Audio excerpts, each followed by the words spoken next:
I made a decision some time back. I used to always tell myself, and I would rehearse this. I used to tell myself, I'm not an early morning person. But have you noticed that there's so many people out there who tell themselves they're not an early morning person, but then when they start having kids, what happens? They get very used to waking up early in the morning, right? I told myself that I'm not an early morning person. But after some time, I began to realize that waking up early in the morning was actually better for me. Because if I work on something in late afternoon, and you know late afternoon, what it's like, 3:30, 4 p.m., where supper is way ahead and your lunchtime is way back, and you're kind of like having that sugar low. Something that would take me 2 hours to do then, if I try and work on it at 6 a.m., it can possibly take me only 30 minutes. And so I encouraged myself that, you know what, I'm now an early morning person. I can do it because I program myself to do so. I condition myself to do so. I choose to do so.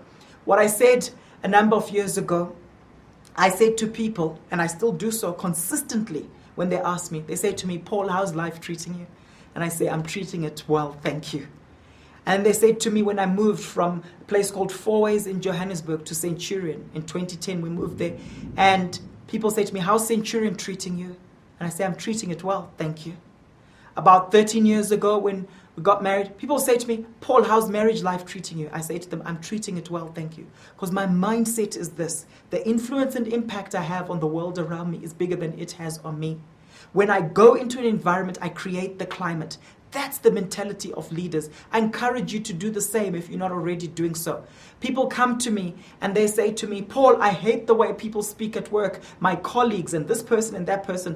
And I say, you want to change the world, but you can't shape the direction of a conversation. Recognize that you're a powerful person. Condition yourself to shape the climate. Stop being the kind of individual who sits in that open plan situation at work and is continuously asking, what mood is the boss in today? And then you end up in a bad mood and tense because your boss is in a bad mood and tense. In order to form great habits, habits that are linked to great leadership and great success, we have to recognize that we're powerful people. We can aspire. That's one of the unique things about human beings. It's one of the things that differentiates us from animals. We can aspire. We can dream. We can decide, this is who I am. This is how I want to be. Let me ask you a question. When you say, she just drives me up the wall, answer me honestly, if you can.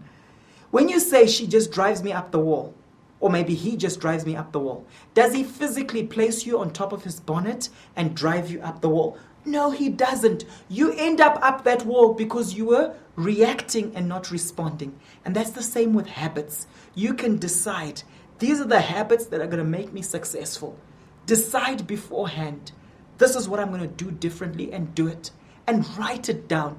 It's been found that you're 10 times more likely to accomplish greatness and to achieve your goals when you write them down, and achieve your habits when you write them down than when you don't.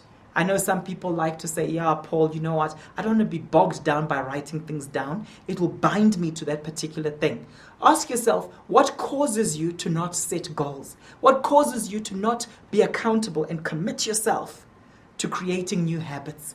And in the relationships that you have around you, make yourself accountable to certain people. Even in your marriage, say to your spouse that, you know what? This is who we're going to speak to when we hit a deadlock. Decide that when the going is going great, because you won't make that decision when things are tough in your marriage. And make yourself accountable to the people around you. We need to have success habits in order to become successful. Don't judge yourself by your peaks. Judge yourself by your lifestyle, what you do on a regular basis. Go for it. You can do it.